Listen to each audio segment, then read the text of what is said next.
Hello friends, કેમ છો બધા? તમારી પોતાની ચેનલ નિશા પટેલ ગુજરાતીમાં તમારું હાર્દિક સ્વાગત છે અને હું છું નિશા.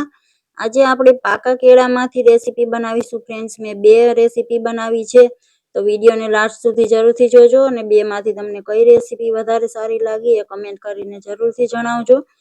ઘણીવાર આ રીતે કેળા પાકી જતા હોય છે, તો કોઈ ઘરમાં ખાવાનું પસંદ નથી કરતું, ત્યારે તમે આ કેળામાંથી ઉપયોગ કરીને રેસીપી બનાવી શકો છો. આ કેળા ખરાબ નથી હોતા ફ્રેન્ડ્સ. આ તમે જોઈ શકો છો, છાલ કાઢી નાખી છે આપણે, તો કેળું અંદરથી ખરાબ નથી, બસ થોડું વધારે પડતું પાકી ગયું હોય છે. તો આ એક કેળું મેં લઈ લીધું છે, એની છાલ કાઢી નાખી છે. તો એક કેળામાંથી આપણે પહેલા એક રેસીપી બનાવીશું અને પછી બીજા કેળામાંથી બીજી રેસીપી બનાવીશું. તો કેળાને આ રીતે કટકા કરીને એક બાઉલમાં લઈ લીધા છે અને આપણે ડીપ ફ્રીઝમાં 10 થી 15 મિનિટ માટે રાખી દેવાના છે. તો આ તૈયારી બીજી રેસીપી માટેની છે ફ્રેન્ડ્સ. અને આપણે ફ્રીઝરમાં જ્યાં બરફ જમાવીએ છીએ ત્યાં આપણે રાખી દઈશું. અને હવે પહેલી રેસીપીની તૈયારી કરી લઈએ. તો એના માટે મેં આ કેળું લીધું છે બીજું, એને પણ આ રીતે આપણે છાલ કાઢીને આના કટકા કરી લઈશું. ફ્રેન્ડ્સ, તમે મારી ચેનલને હજી સુધી સબસ્ક્રાઈબ નથી કરી તો પ્લીઝ ચેનલને સબસ્ક્રાઈબ જરૂરથી કરી દો અને બેલ આઇકનને પ્રેસ કરી દો, જેથી કરીને હું જ્યારે પણ નવો વિડીયો અપલોડ કરું તો એની નોટિફિકેશન તમારા ફોનમાં સૌથી પહેલાં મળે. હવે આ કેળાના ટુકડા પણ આપણે આ રીતના મોટા બાઉલમાં એડ કરી દીધા છે અને એને આ રીતે હાથથી આપણે વિસ્કરની હેલ્પથી આ રીતે મેશ કરી લેશું. કેળું પાકેલું છે તો એ આરામથી આ રીતે મેશ થઈ જશે ફ્રેન્ડ્સ. હવે એમાં મેં 1/2 કપ દૂધ એડ કર્યું છે અને આ 1 ચમચી મેલ્ટ કરેલું ઘી એડ કર્યું છે. ઘીને ઓગાળીને લઈ લીધું છે. તમે એની જગ્યાએ તેલ અથવા મેલ્ટ કરેલું બટર પણ લઈ શકો છો. હવે આ કન્ડેન્સ મિલ્ક એડ કરીશું. ફ્રેન્ડ્સ, આ નાનકડી ટીપ તમે જોઈ શકો છો, જ્યારે પણ આપણે કન્ડેન્સ મિલ્કને ચમચીમાં ભરીએ તો એ ચોંટી જાય છે, પણ આમાં પહેલાં મેં ઘી લીધું હતું અને પછી કન્ડેન્સ મિલ્ક લીધું છે તો એ ચોંટતું નથી. 2 ચમચી મેં અહીંયા કન્ડેન્સ મિલ્ક એડ કર્યું છે અને બધું સારી રીતે મિક્સ કરી લેશું. આને આપણે એકદમ કંઈ વધારે પડતું ફેટવાની જરૂર નથી, બસ આને આ રીતે મિક્સ કરી લેવાનું છે. હવે મેં આ સૂજી લીધી છે ફ્રેન્ડ્સ. પહેલાં મેં 1/4 કપ સૂજી એડ કરી છે, એને સારી રીતે મિક્સ કરી દઈશું. સૂજી પાણી સોખે છે ફ્રેન્ડ્સ, મોઇસ્ચરને સોખી લે છે, તો આપણે એને થોડી વાર માટે પલળવા માટે રાખવાની છે, જેથી કરીને સૂજી આપણી એકદમ સોફ્ટ થઈ જાય અને આપણી રેસીપી પણ એકદમ સોફ્ટ બનીને તૈયાર થાય. તો આને ઢાંકણ ઢાંકીને મેં 10 મિનિટ માટે રાખી દીધી હતી. હવે 10 મિનિટ પછી આપણે ચેક કરી લઈશું. આ રીતનું બેટર થઈ ગયું છે, તમે જોઈ શકો છો. મેં વચ્ચે એકવાર ચેક કર્યું હતું અને થોડી સૂજી પાછી આમાં એડ કરી હતી. તો તમે આમાં રેશિયો જેટલું આપણે દૂધ લીધું છે એટલું જ તમે સૂજી લઈ શકો છો ફ્રેન્ડ્સ.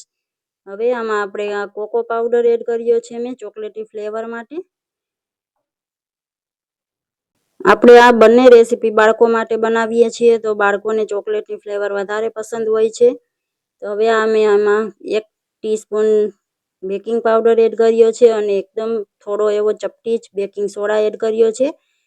ફ્રેન્ડ્સ, હવે તમે સમજી ગયા હશો કે આપણે શું બનાવીએ છીએ. આપણે આ કેક બનાવીએ છીએ ફ્રેન્ડ્સ. આમાં 1 ટીસ્પૂન મેં વિનેગર એડ કર્યું છે. તમે દહીં પણ એડ કરી શકો છો, પણ આપણે આમાં કેળું લીધું છે તો મેં દહીં નથી એડ કર્યું, વિનેગર એડ કર્યું છે.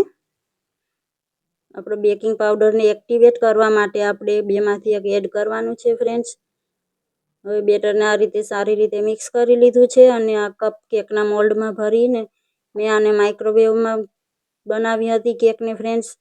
180 ડિગ્રી પર આપણે આને 20 મિનિટ માટે બેક કરી લઈશું. તો આ તમે જોઈ શકો છો, આપણી કેક બનીને તૈયાર છે. ઠંડી થઈ ગઈ છે. હવે આપણે આને ડીમોલ્ડ કરી લઈશું. ડીમોલ્ડ આરામથી થઈ જશે ફ્રેન્ડ્સ. એકદમ સોફ્ટ એવી કેક બનીને તૈયાર થઈ છે. તમે આને બાળકો માટે ક્યારે પણ બનાવી શકો છો, બાળકોના ટિફિન બોક્સમાં પણ આપી શકો છો.